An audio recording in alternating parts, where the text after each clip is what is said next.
Well, hello everyone. Welcome here to another countdown with Stonesaga. I'm joined by Max with.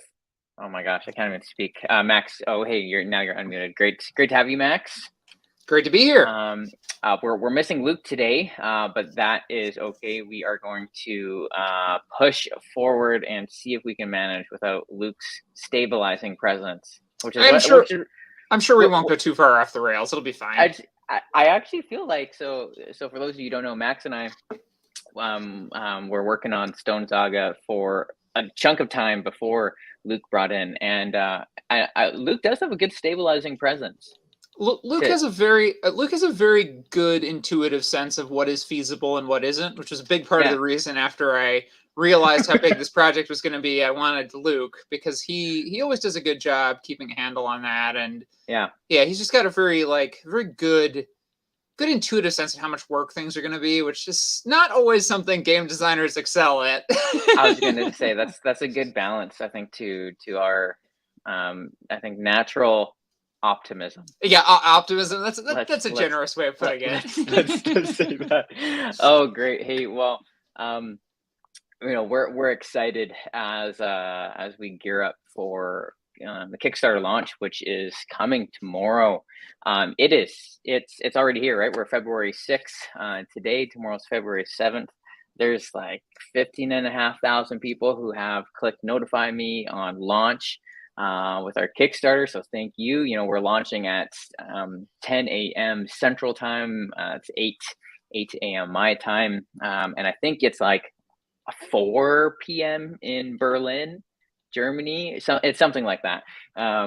So we'll be launching tomorrow. Where we're excited to see it. We have a lot of fun things planned.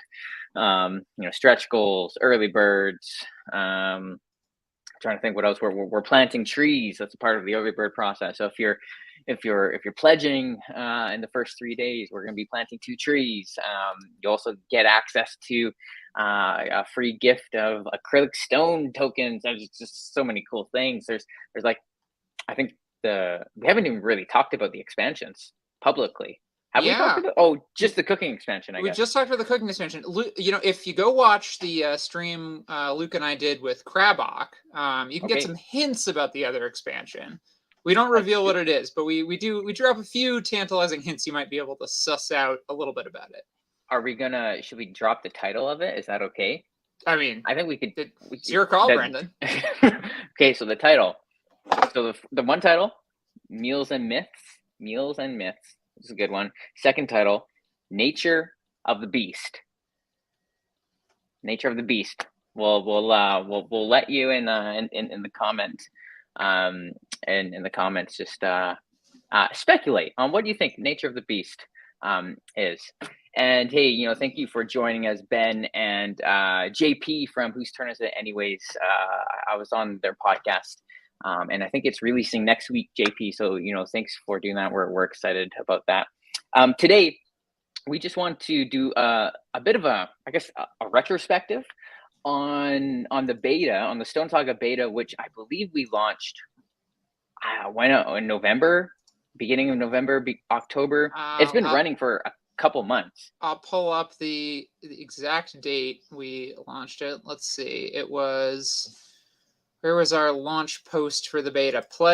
You posted play the beta and enter to win a free pledge on November 19th. So yeah, it's been Wow. running a while. Okay, that's great. So you can imagine this is a beta. Like it was a true beta prototype. There's elements that we went into it. We're like, hey, we're going to be changing these things, and then there were other elements that were like, we're thinking about potentially tweaking them. And then what happens whenever you do a beta test, you get a lot of feedback. Um, you learn things that you're like, oh, hey, this is great. This is why we're doing a beta, right? We didn't anticipate this, and so let's adjust and let's make the game better. And it's not to say we take all the feedback, but we do kind of look, especially at the themes, right? Often when you're seeing multiple people saying the same thing, you're like, okay, hey, maybe there's something here that we need to like put our finger on, massage it a little bit, tweak it. And so Max just wrote a blog post, posted it on BGG a little bit earlier today, and it's all about this retrospective. And you have three kind of big takeaways, learnings from the Stonesaga beta. Max, maybe you take us into the first one. Absolutely. Yeah. So, I mean, one of the key things, with any sort of thing like this is you're saying, Brendan, you don't necessarily implement the, like solutions people have directly, but you want to look for the trends. And one trend I found that was really interesting was something I sort of knew about, but didn't really realize the extent of. And this is partly a factor of not having worked on a ton of board games before. Most of the games I've worked on have either been role-playing games or miniatures games. And one of the big differences between a role-playing game and a miniatures game and a board game that I hadn't really thought about until when I started writing this blog post yesterday is that there's a big difference in expectations of what people come to the table with. And it really changes the nature of what you can give as a reward. In a role-playing game or in a miniatures game, people come to the table with like usually a pretty solid understanding of what the game is. I mean, the first time you play, your friend probably helps you build your character, or your friend probably helps you build an army or something, right? Whoever's getting you into this new hobby that's going to take up all your time.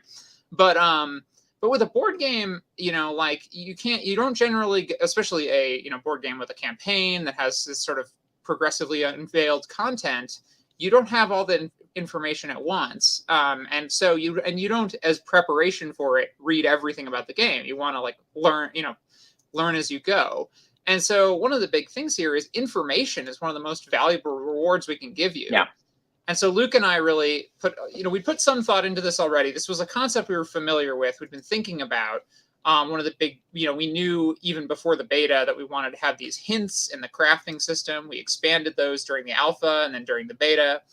But there were a lot of other places too, where like one of the best rewards we can give you is just like the information you need to move forward. And the information you need to engage with the problem better next time. So that's something we're really trying to bake into a lot of systems now. Like one of the things we've found is like the discovery cards feel a little harsh. So one thing we've been thinking about is like, is there a way that like we can give you player knowledge that might help you deal with discovery cards better in the future? Maybe there's ways to work that in. So there's some really interesting spaces there to play with.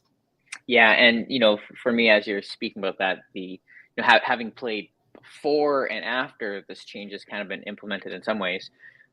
First time playing with Jocelyn, my wife, and I think I've mentioned this in the podcast or in our live stream before. I was trying to craft a bow. The quest for the bow. It was my personal quest for the bow, right? And I just couldn't do it. Because I didn't have one of the items refined in the way that it should be. But, whenever I would put my items together, I would reference a codex and it would be blank. There'd be nothing there. And that just like never felt good. And we knew that we were going to implement the solution to this, which is, now when you quest something, or sorry, when you craft something and it's close but not quite there, you open up the codex and you're like, hey, good try. It seems like you're potentially making a bow. Maybe you should try to, have a more solid bow shaft or something like that, right? And it's really helpful because it's like it doesn't feel cheap. It feels like I'm doing an action. Okay, well, I don't completely succeed. I've at least learned along the way, which is very similar to how this experience is, right? And so that was, I think such a great implementation of, rewarding failure with knowledge, Yeah, or other things that advance the board state in some way too. That's just something we've been thinking about in general. Is like, how do you sort of fail forward in this game? How do we give you tools even when you fail to help make your next attempt more effective or more interesting? Yeah. Okay, so that was the first one. The second lesson, I'll just read the title and then you can maybe explain a little bit what it is. Lesson 2: set hard guardrails against both extremes and averages. What does this mean? It sounds like designer speak lingo. Yeah, this one's a little designer speaky to be sure, but basically, we suspected going in. So in the beta, we suspected that if we let you just roll your abilities for your characters, you roll your 6-sided dice, you assign your abilities. it's very statistically unlikely that you'll end up with like a really low character. In fact, we didn't even get any reports where somebody ended up with like a total bottom of the barrel character. But it is going to happen statistically to somebody, and we don't want we don't. Mostly though, we found people, even people who didn't happen to, were worrying about it, and so it's Yeah. kind of like, okay, well, let's just take that worry off the table. Even early on, even during the beta, we implemented the floor where if you're 5 dice you roll initially are lower than 13, you just re-roll them all again. But the other thing about that that we found that was maybe more interesting, or more unexpected at least, was that if you rolled really average, your character could have like a pretty good sum of values, but based on the way the skill checks work, the way the tests work, you could actually end up having a character who had a hard time, especially if you had several characters who were all really average across the board. It could be kind of hard to pass the tests you need to. Whereas if you have like a mix of characters, even with the same distributed values, you had a mix of characters with a couple good values and a couple weaker values, you'd have a better time of it.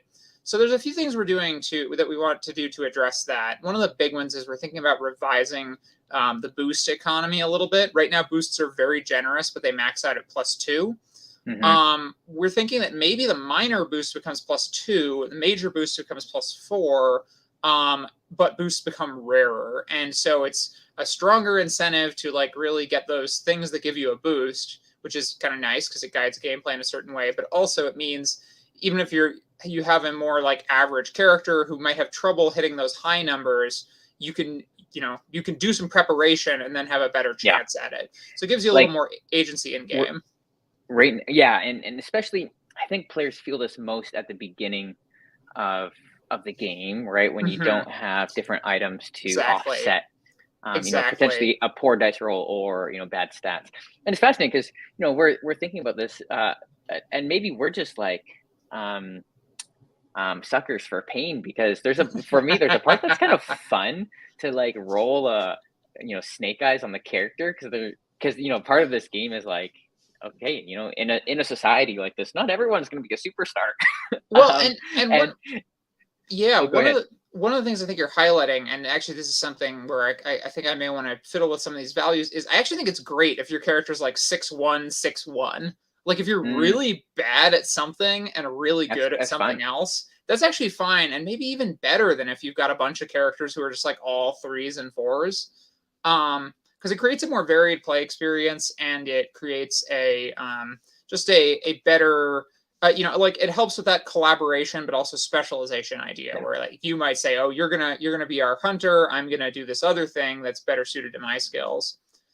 Yeah. And then the other thing we've been kicking around in all of that, I didn't put this in the blog post, but we haven't decided whether we're going to do this or not. We're going to do some more testing, see how it's playing, but there's a possibility we'll do like a stat array as well. So we're probably not going to do something as fiddly as a point buy system, but we might do a thing where it's like, okay, you can choose this set of numbers. But if we do that, I think like one of the numbers might be very low. That it's like, oh, you have to have a bad weakness, but you're going to be like quite good at something else too. So we're fiddling with some specifics on that. Maybe that goes in, maybe it doesn't.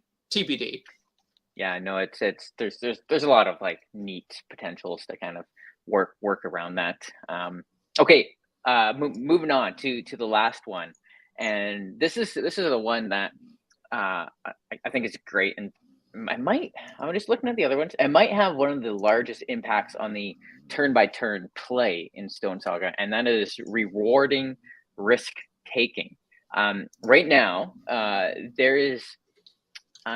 Especially for people who are maybe more risk adverse, there is a natural tendency to stay close to home in Stonesaga, to not be exploring. That's one of the things, and I think this is a reason why we beta test, because in our kind of internal groups, small group, like when I'm playing the game, for me, I was always exploring, right? That was my test group as well. They just obsessively explored everything out as far as they could, even if it wasn't good. Yeah, and then I'm like, it's interesting. Like, oh, you know what? There's actually a large group of people who wants to optimize, their turns and their movement, and so then they're like weighing their risks, and traditional board gamers especially, right? They're like, okay, you know what? If I go there, I might find something cool, but if I stay here, then I can just do this good thing on my turn. how are you gonna address this? Are we gonna work on this? Yeah, so this is definitely a very, very good point you raise. You want to make the optimal thing the fun thing, and right now it's Yes. a little too optimal. Depending on the tiles you draw, admittedly, you can get a tile draw where you do want to spread out a bit more, but depending on the tiles you draw, depending on the region you started in, there are some hexes that are just, if you get it, you just never need to leave. Um, and spreading out hurts you in a couple ways. It makes it harder for you to help each other. It makes it harder for you to share inventory. It draws you more night cards. So we're going to do a lot of like specific targeted fixes on those things to dampen those effects. We're going to make it so your activity gain doesn't go up quite as much. It still will probably go up more if you're spread out, but we don't want it to spike quite as much as it does Yeah. right now. We have some ideas for mechanics to help mitigate distance. We're going to make inventory sharing a little less generous all the time, actually, but Hmm. then keep it generous at night, because I do like the play pattern that you kind of spread out during the day and then you have an incentive to come back at night. I think that's actually good. But we want you to spread out during the day and maybe sometimes decide, I'll stay over here tonight and camp on my own and then come back tomorrow or something. We want a little more of that. So the big thing we're doing is we're making some significant revisions to both of the existing biomes. They're a little too feature dense right now, especially high value features like lakes and rivers and forests. And so we're going to spread things out a little bit more. This will have two impacts. One, it'll mean more open sides. So there'll be more places where you can pass for one energy instead of two. Hmm. And there'll be more sort of like paths to get through the areas to travel more conveniently. So that'll make travel more appealing. And two, it'll mean you probably can't find one hex that is just, the one hex to rule them all, where you can just hang out and do everything you need Yeah. to do. I can fish, I can forage, I can mine. Yeah. Exactly. Exactly. And we've even thought of a solution to the challenge that this, because we want the starting hex to have everything. So Hmm. we've even thought of a solution to that. I'm Oh not my going to gosh. spoil what it is, I was but saying, there. I don't even know this. That's great. Oh yeah, no, you're gonna love this, Brendan. Cool. Don't get too attached to your starting hex. Let's just put it that way. That's good. As you're speaking, an idea, it's like, to encourage movement, especially that idea of like out during the day in at night. Maybe you can draw a max of one discovery card a turn, or right That's an as interesting you're going. one. You know, uh, just because it's like that at least in some of our feedback, that has been something that comes up. It's like, yeah, I don't necessarily want to draw a discovery card because they're not all bad. Some of them are good, but some of them, you do fall Yeah, we want to. into a river, right? So it is an interesting kind of a balancing act there. Yeah. Well, speaking of that sort of rewarding failure, one thing we do want to do is have a little bit more in the way of rewards on the failures on discovery cards. And Mm, there's sort of two things we've thought of that are so I'd love to make more player knowledge baked into those. Like maybe yeah. you get to look at nearby unrevealed tiles. Like, oh, you get lost, but you go through a nearby area and get to look at like a tile or something. So player knowledge, or you get to look at the top of the discovery deck and like put it on the bottom if you want or something. So there's some interesting player knowledge things Yeah. we can maybe do there. But the other thing I think we can do is make that feed into the lore economy, where you can Yes. like there are more discovery cards. We have a few of these already, but maybe there are more discovery cards where you can spend lore to get a good effect or get lore. And so it's like, oh, you learned something interesting, or if you already had that lore kicking around, it's an outlet for it. So that's Mm, something we've been trying to sort of fix the lore economy overall. That's something that was pretty rough going into the beta, and we have some pretty good ideas yeah. for how to address that. Okay. I know this isn't one of our design meetings, but as we're rolling, um, an interesting thought with the discovery deck is we could actually do unique art on all of the backs, and do some like signaling through that artwork of what is going to be on the other side, and you won't know the first time you go through it, but maybe as the discovery card comes up a second time or a third. So Oh, I like this idea, Brendan. Are you willing to pay for this? but hey, if the backers are showing up Good point. to Good point. to All I right. just This sounds like a perfect stretch goal, actually, because we it can sounds like a say pretty this wasn't planted at all, but this. I love this. I love No, this idea. this sounds like a perfect stretch goal because I mean I love this idea. I'm all for it. As long as you're the one who has to make the numbers work at the end of the day, Brendan. As long as you're okay with that, I think it's a fantastic idea.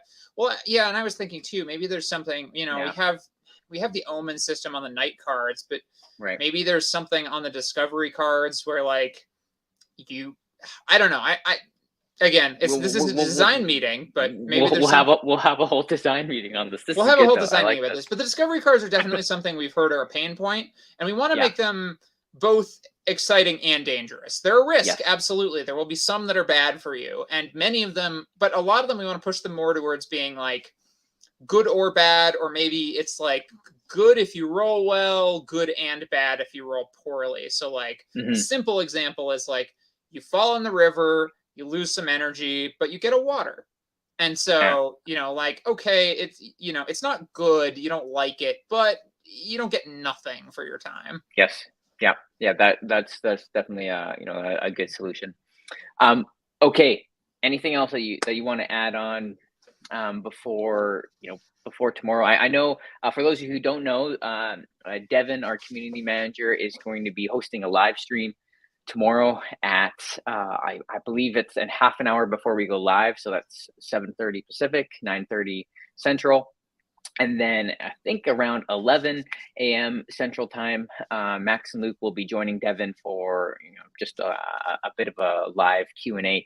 They can be chatting a little bit about the campaign, about everything that's going on there. So if you have more questions for them, jump on with them. And as I'm saying all this, we have a question here from Ben, who's saying that do caves or something similar offer natural protection from the elements if you're staying out So at one of night? the basic actions you can perform is to search a cave to prepare it as a shelter. So yeah, you can Yeah. use caves as shelters. Essentially, there's an energy investment, but then you can use it as a shelter.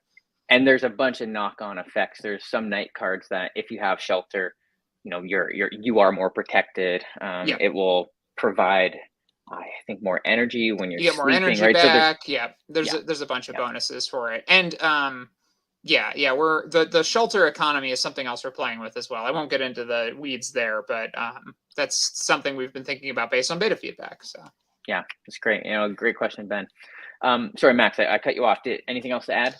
um I'm going to be running some demos. So if you happen to live in the Twin Cities, we'll be at the Source the next few Saturdays. Source Comics and Games over in Roseville. They were very nice and offered us a place to run some games. So yeah, if you happen to be local, swing on by. We've got you can see the beta copy, the physical beta copy. It's great. Cool. All right, guys. See you tomorrow.